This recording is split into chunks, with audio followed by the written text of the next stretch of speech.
This full moon day is the day Gautama, the Buddha, got enlightened.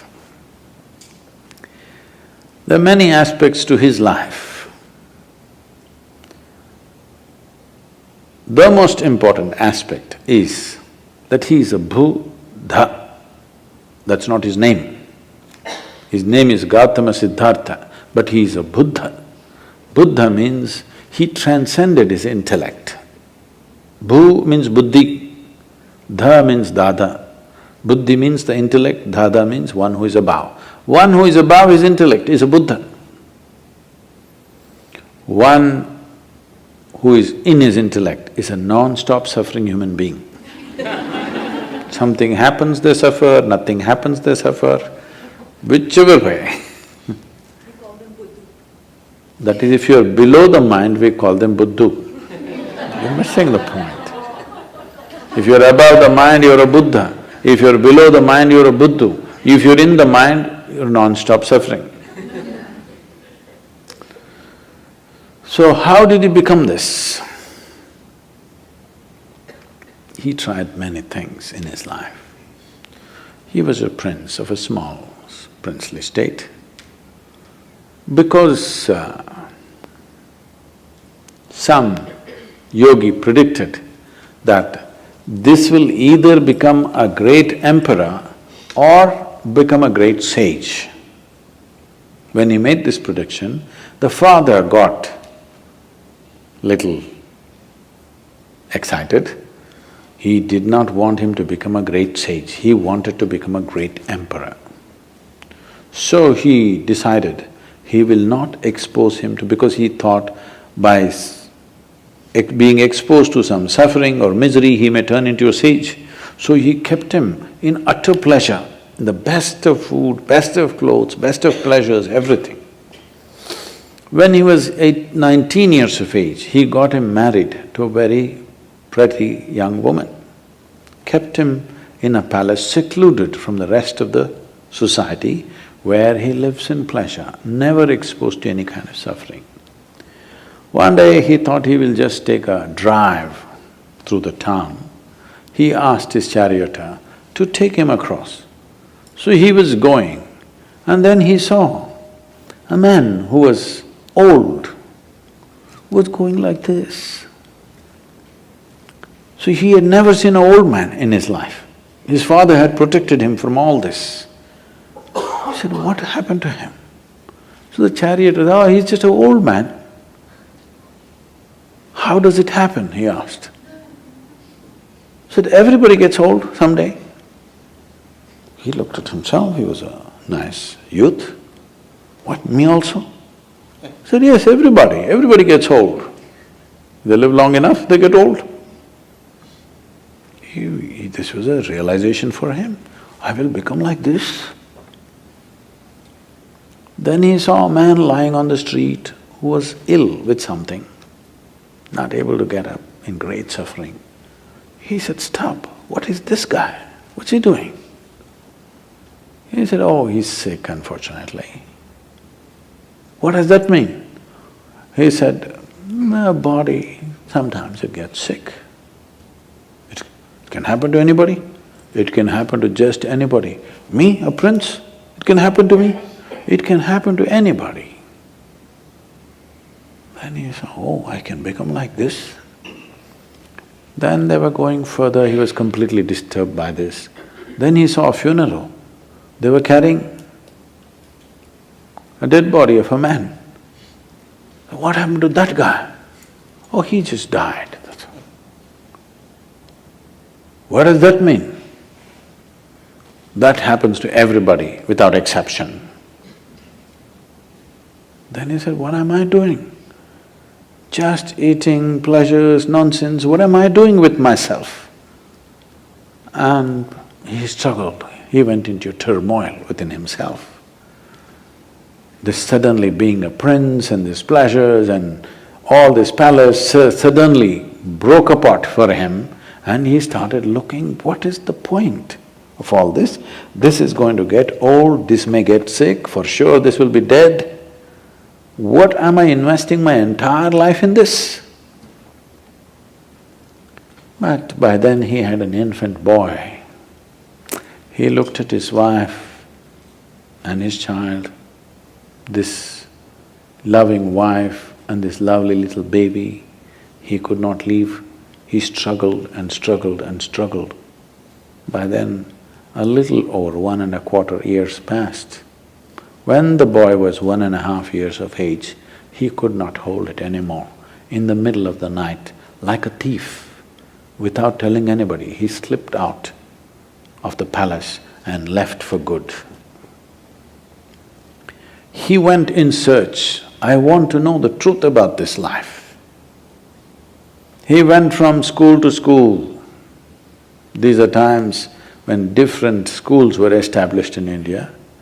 At one point, there were over 1,800 schools.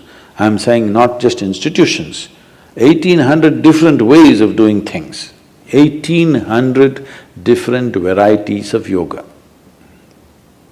Not the kind that you're seeing in California, somebody doing like this, somebody doing like this, really intricate expressions. It is like how the medical science is becoming today. 25 years ago, you wanted a medical checkup, all you needed was your family doctor. Today, for every part of your body, there is a doctor. A few years ago, I had a knee injury. I was playing soccer and I broke something in the knee. And I was all packed up and I was speaking. That's how I got into golf, because of this knee injury. Somebody told me, gifted me a golf kit and said, Sadguru, you're too old for any other game, you just play golf. So I was sitting there in Atlanta and talking, speaking at a place. Then I was in pain, I couldn't even move. So when this is over, when I was speaking, one person raised his hand, I thought he wants a question. But then he said, Sadguru, I would like to examine your knee after this is over, I'm a knee doctor. I said, come on, you're an orthopedic. So, no, I'm a knee doctor. Then I said, right or left? Which one are you? So specialization is going. A time will come probably in 50 years' time, if you want a medical checkup, you need 100 doctors to check you. By the time you get these 100 appointments, maybe you need an undertaker. Then it'll become ridiculous. Okay, you went to 3 doctors, all right. You went to 5 doctors, all right. If it becomes 50, 100 doctors for a medical checkup, it's become ridiculous, isn't it? This happened to yogic system. People started specializing and specializing in variety of small things. Each specialization has a whole thing by itself. Someone just came and told me they're a dentist, okay, I'm not speaking in any of this thing. For example, dentistry, just 32 teeth, all right? They study for 9 years, 32 teeth. 9 years of study. Still, they don't know everything about it. That's the nature of creation. If you start studying one tooth at a time, you will see each one of them has something specific about it. Somebody can spend a lifetime of study just learning about one tooth. Just see if you had 32 dentists to look into your mouth. Disaster you are, isn't it? So as specialization happens, when it crosses a certain point, it'll become ridiculous. This happened to yoga. It crossed that point where 1,800 schools, different specializations of yoga happened. So that is when Patanjali came and kind of assimilated everything into Yoga Sutras to minimize this expanse that was growing endlessly. So when Gautama came, it was post-Patanjali, but still there were many things. So he went from school to school. He pursued 8 different forms of samadhi.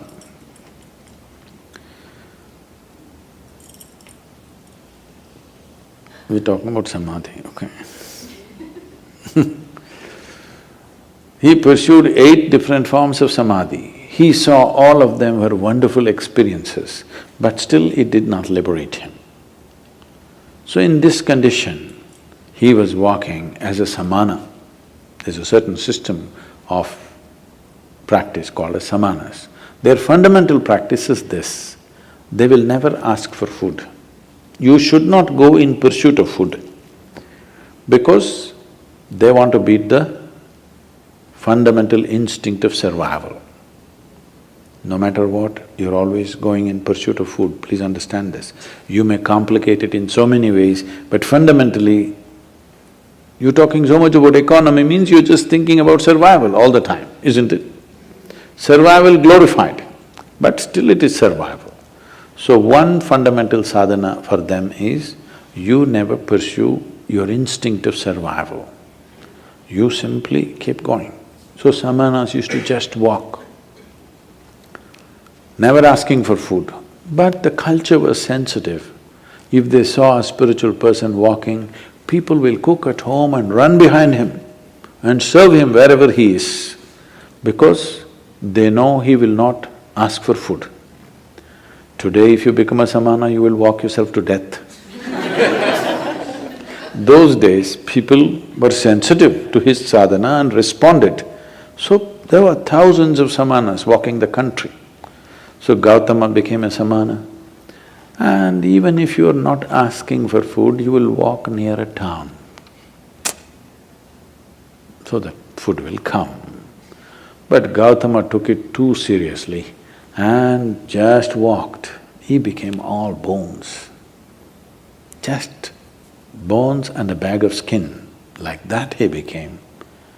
Then he came to a place where there was a river called Niranjana. Unfortunately, that river is gone now, no more river.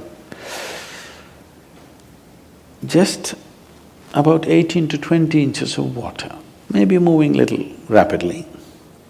He stepped into it, halfway down into the river, he did not have the energy to cross. There was a tree branch, a dead branch, he just held on to it. He doesn't have the strength to take the next step, but he's not the kind of man to let go. He held on, we don't know for how long, people say for a very long time. Maybe it was 2 minutes. When you're feeling so weak, those 2 minutes might have looked like many years. Then as he hung on, he just realized, what is it that I'm striving for? What is it I'm wandering the entire country, growing from school to school, learning this, learning that, what is it that I'm looking for? Then he realized, there's really nothing. This life is on. All I have to do is just take away the barriers which are not allowing me to experience this. When he realized that everything is within him, there's nowhere to search, suddenly he had the energy to take the next step and the next step. He crossed the river, came and sat down under that now very famous Bodhi tree, which has become more famous than the Buddha himself. A part of the tree, a remnant or a progeny of the tree still exists in Bodh Gaya. And he sat under the tree, it was this full moon night which is coming now, on 10th of May. He sat there and he sat there with this determination, either I must see the ultimate nature of my existence now, or I will sit here and die. I will not open my eyes till I know this.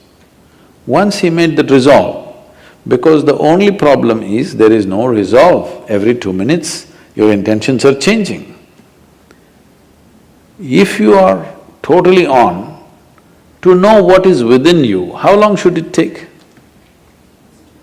It should happen in a moment, isn't it? Because there's no distance to travel. Time is a quantity which is necessary only when there is a distance to travel, isn't it? If there is no distance to travel, if I ask you, how long does it take for you to sit here? You're already sitting. It's already there. It doesn't take any time. So you are already alive and on. It doesn't take any time for realization because you don't have to do anything particular. When he saw this, he was fully enlightened and the moon was shining.